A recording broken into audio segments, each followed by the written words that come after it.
Okay, so here's questions 9 to 15.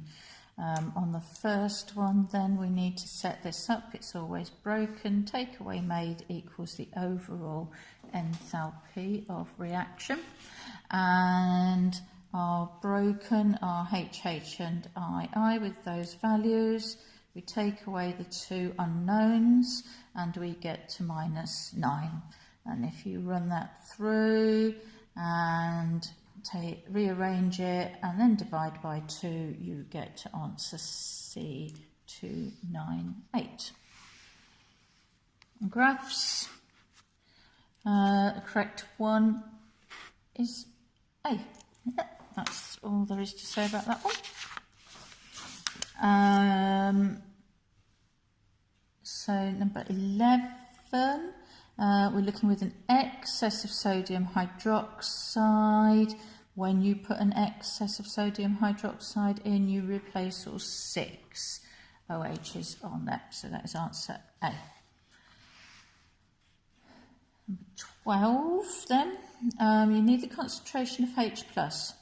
So we have to recognise the total volume is 70 after they've been added together.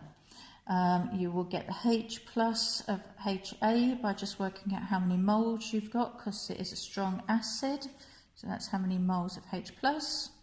Same with HB, that's the number of moles of HB.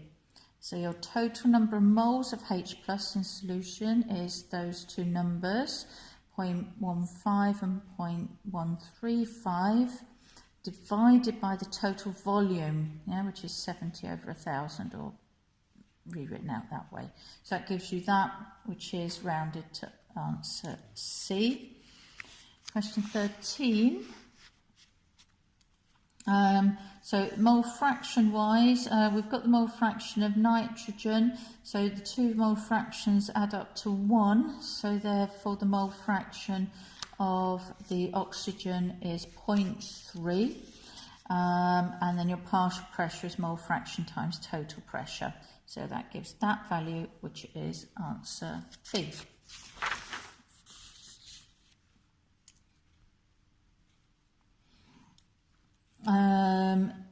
On this one, let's add up the cell voltage is the most positive, take away the least positive. That comes to 0.46.